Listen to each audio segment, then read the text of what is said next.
അതേസമയം കോട്ടയത്തെ തെരഞ്ഞെടുപ്പ് ചിത്രത്തെക്കുറിച്ച് വെള്ളാപ്പള്ളിക്ക് എന്താണ് പറയാനുള്ളത്? കോട്ടയം പല നിലയിൽ വെള്ളാപ്പള്ളിയുടെ പ്രതികരണം കൊണ്ട് ശ്രദ്ധേയമാകുന്ന ഒന്നാണ്. കേരള കോൺഗ്രസ് പാർട്ടികൾക്ക് വേരോട്ടമുള്ള മണ്ണാണത്.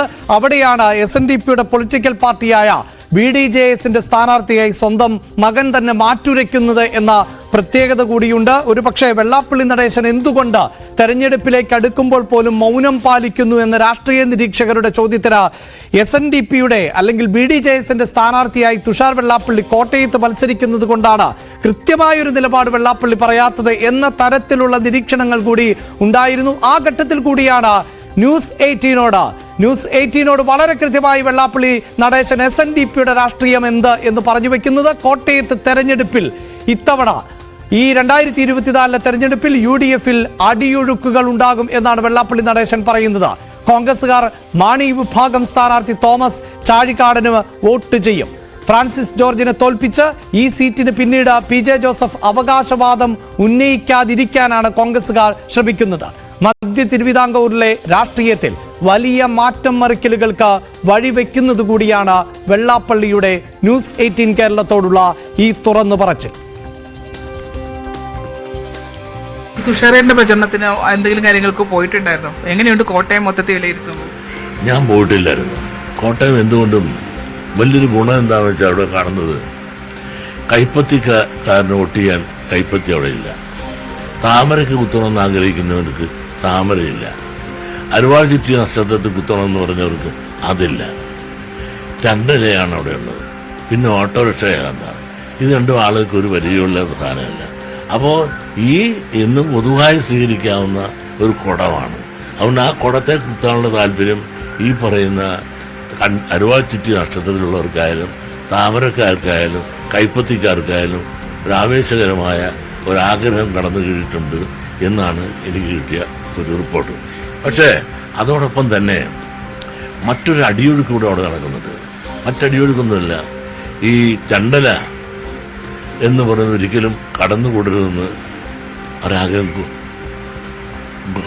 കടന്നുകൂടണം എന്ന് പറഞ്ഞ് നടക്കുമ്പോൾ PJ ജോസഫിനെ ഒരു ജനപ്രിയനല്ലാത്ത അല്ലെങ്കിൽ ജനപ്രാതിനിധ്യമില്ലാത്ത ജനങ്ങളിലെ അടി ജനങ്ങളില്ലാത്ത അവർ കോൺഗ്രസ് ഇരിക്കേണ്ട സീറ്റാണ് എടുത്തത്. അതുകൊണ്ട് അവരങ്ങനെ കടന്നു പോകണ്ട എന്ന് കണക്കാക്കി അതിനകത്ത് വലിയ അടിയൊഴുക്കുണ്ടാകാൻ സാധ്യതയുണ്ട്. അതായത് ഇന്നത്തെ നിലയിൽ പറഞ്ഞാൽ രണ്ടില പോക്കാണ്. ആ രണ്ടില പോകാതിരിക്കണമെങ്കിൽ PJ ജോസഫിൻ്റെ സ്ഥാനാർത്ഥിയായിട്ട് നിൽക്കുന്ന ആളിനെ തോപ്പിക്കുമ്പോൾ രണ്ടാണ് അനുഭവം. ആ തോപ്പിക്കണമെന്നുണ്ടെങ്കിൽ ഈ വോട്ട് നേരെ രണ്ടിലേക്ക് കൊടുക്കുമ്പോൾ മാണി സാറിൻ്റെ ഗ്രൂപ്പിലുള്ള ആൾ ജയിക്കുകയും ഈ ആൾ തോക്കുകയും ചെയ്താൽ അടുത്ത തെരഞ്ഞെടുപ്പ് വരുമ്പോൾ PJ ജോസഫ് ഈ അവകാശം പറഞ്ഞ് ഈ സീറ്റിന് വരാതിരിക്കുകയും കോൺഗ്രസിന് ആ സീറ്റ് ഉറപ്പിക്കുകയും ചെയ്യുക എന്ന ഒരു ചാണക്യ സൂത്രം ഇന്ന് കോൺഗ്രസിൻ്റെ ഉള്ളിൽ അടിയൊഴുക്കായി നടന്നുകൊണ്ടിരിക്കുന്ന ഒരവസ്ഥാവിശേഷം ഇപ്പോൾ നിലനിൽക്കുന്നുണ്ട്. കോൺഗ്രസ് വോട്ട് മറിക്കുമെന്നാണ്. അതെ, കോൺഗ്രസ് വോട്ട് മറിച്ച് രണ്ടിലേക്ക് കൊടുത്ത് കോൺഗ്രസ് സപ്പോർട്ട് ചെയ്യുന്ന UDFന്റെ സ്ഥാനാർത്ഥിയായ ജോസഫ് ഗ്രൂപ്പിന്റെ ആള് തോൽപ്പിക്കുന്നു. മധ്യ കേരളത്തിലെ രാഷ്ട്രീയ നീക്കങ്ങളിൽ വളരെ കൃത്യമായ നിലപാട്, വളരെ പ്രധാനപ്പെട്ട നിലപാടാണ് ഇപ്പോൾ വെള്ളാപ്പള്ളി നടേശന്റെ ഭാഗത്ത് നിന്ന് ഉണ്ടായിട്ടുള്ളത്. വാർത്തയുടെ വിശദാംശങ്ങളുമായി ശരണ്യക്കൊപ്പം ശ്രീജിത്ത് കൂടി ചേരേണ്ട ഒരു സാഹചര്യമുണ്ട്. ആദ്യം ശരണ്യയിലേക്ക് തന്നെ പോകുന്നു. ശരണ്യ സൂചിപ്പിച്ചു കഴിഞ്ഞു, അതായത് വെള്ളാപ്പള്ളിയുടെ മകൻ കൂടി മത്സരിക്കുന്ന മണ്ഡലം ആണത്. അവിടെ വെള്ളാപ്പള്ളി പറഞ്ഞ വാക്കുകൾ, അദ്ദേഹം പറയുന്നു താമരയ്ക്ക് വോട്ട് ചെയ്യണമെന്ന് ആഗ്രഹിക്കുന്നവർക്ക് ചെയ്യാൻ പറ്റുന്ന തരത്തിൽ അവിടെ ഒരു താമര ചിഹ്നമില്ല. കോൺഗ്രസിന് കൈപ്പത്തി ചിഹ്നത്തിൽ വോട്ട് ചെയ്യാൻ ആഗ്രഹിക്കുന്നവർക്ക് അങ്ങനെ ഒരു ചിഹ്നമില്ല. ഇടതുപക്ഷത്തിന് അരുവാൾ ചുറ്റികയിൽ വോട്ട് ചെയ്യണമെന്ന് ആഗ്രഹിക്കുന്നവർക്ക് അങ്ങനെയും ഒരു തെരഞ്ഞെടുപ്പ് ചിഹ്നമില്ല. ഇതാണ് കോട്ടയം മണ്ഡലം എന്ന് പറയുന്നു.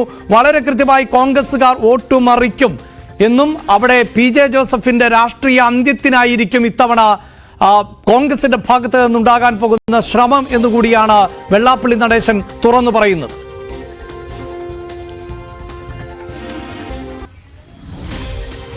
അഭിലാഷ സ്വന്തം മകൻ അതായത് തുഷാർ വെള്ളാപ്പള്ളി മത്സരിക്കുന്ന ഒരു ഇടമാണ് കോട്ടയം മണ്ഡലം. അതുകൊണ്ട് തന്നെ അദ്ദേഹം അവിടുത്തെ രാഷ്ട്രീയ നീക്കങ്ങളെ വളരെ ശ്രദ്ധയോടുകൂടി തന്നെ നോക്കിക്കാണുന്ന ഒരാളാണ്.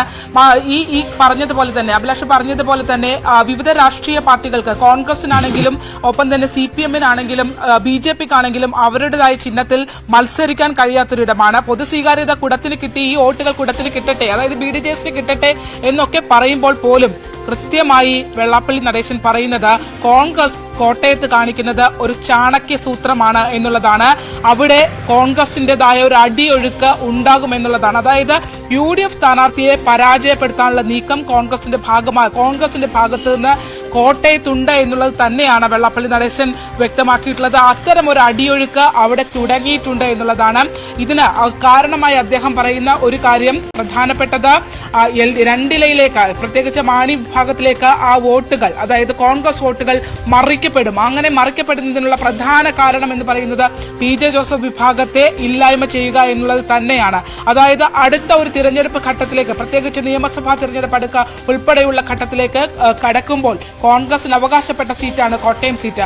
ആ സീറ്റ് PJ ജോസഫ് വിഭാഗം അവകാശം ഉന്നയിച്ച് വരരുത്.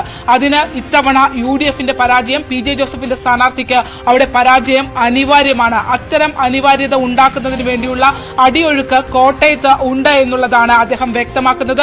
മാത്രമല്ല തുഷാറിന് വേണ്ടി തിരഞ്ഞെടുപ്പ് പ്രചാരണത്തിനായി അവിടെ പോകാനുള്ള സാധ്യതയില്ല എന്നുള്ളത് തന്നെ അദ്ദേഹം വ്യക്തമാക്കുന്നു. ഒപ്പം കോട്ടയത്തെ രാഷ്ട്രീയ അട്ടിമറിയും വെള്ളാപ്പള്ളി നടേശൻ എല്ലാ കാലത്തും കേരള രാഷ്ട്രീയത്തെ നോക്കിക്കാണുകയും കൃത്യമായ വിമർശനങ്ങൾ ഉന്നയിക്കുകയും പ്രതികരണങ്ങൾ തരുകയും തുറന്നു പറച്ചിലുകൾ നടത്തുകയും ചെയ്യുന്ന വെള്ളാപ്പള്ളി നടേശൻ ഇത്തവണത്തെ തിരഞ്ഞെടുപ്പിൽ ഒരു വാക്ക് പോലും മറ്റ് മണ്ഡലങ്ങളെക്കുറിച്ചോ സ്ഥാനാർത്ഥി നിർണയങ്ങളെക്കുറിച്ചോ മുന്നണികളെക്കുറിച്ചോ പറയാതിരിക്കുന്ന ഘട്ടത്തിൽ കോട്ടയം അടക്കമുള്ള വിവിധ മണ്ഡലങ്ങളെക്കുറിച്ച് കൃത്യമായ അദ്ദേഹത്തിന്റെ കാഴ്ചപ്പാടും വിലയിരുത്തലുമാണ് ന്യൂസ് 18-ലൂടെ ഇപ്പോൾ പുറത്തു വന്നുകൊണ്ടിരിക്കുന്നത്. അതാണ് ന്യൂസ് 10 ആരംഭിച്ചപ്പോൾ തന്നെ പറഞ്ഞത്.